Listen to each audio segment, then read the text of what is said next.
Jens Ove Kjeldsen, du stiller op til det kommende folketingsvalg. Hvorfor gør du det?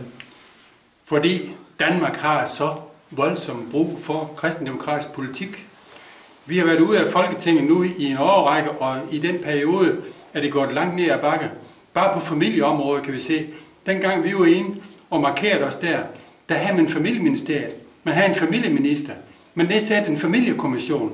Men siden vi røg ud, så ligesom, hvad så? Så behøver vi ikke at tage hensyn til det. Nu er vi der ikke. Vi skal ind og sætte dagsordenen. Det er der i høj grad brug for. Udover familiepolitikken, hvor er det så, kristendemokraterne kan gøre en forskel? Vi kan gøre en forskel ved reelt at gå ind og lave decentralisering i Danmark. Det, der sker, det er, at man snakker decentralisering.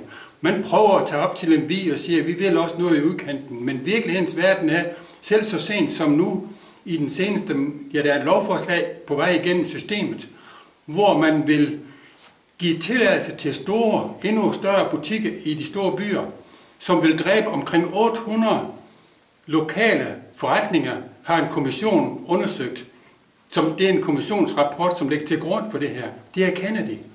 Og ud af de 3.000, der er, det er op mod en tredjedel, som der vil være forringelse ude i landområderne. Det er det, der er virkelighedens verden. Og det vil vi ind og pege på og sætte fingeren på og ændre på. Når de fleste hører om kristendemokraterne, så tænker man abort. Hvor står kristendemokraterne i abortspørgsmålet i dag? Ja, desværre så står vi ret alene i forhold til de andre partier.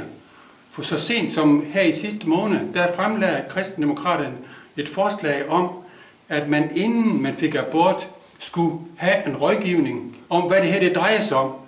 Og det gik alle imod, og det drejer sig kun om at få kvinderne til at forstå, også deres mænd, faren til barn, til at forstå, at det her det er alvorligt. Min kone er abortrådgiver.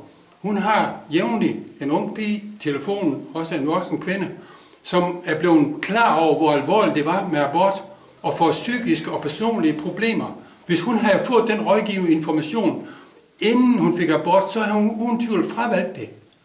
Og vi kan måske endda redde en tredjedel af de 15.000 aborter, hvis den lov blev gennemført. Det vil man ikke med til. KD stod alene. Det er pinligt.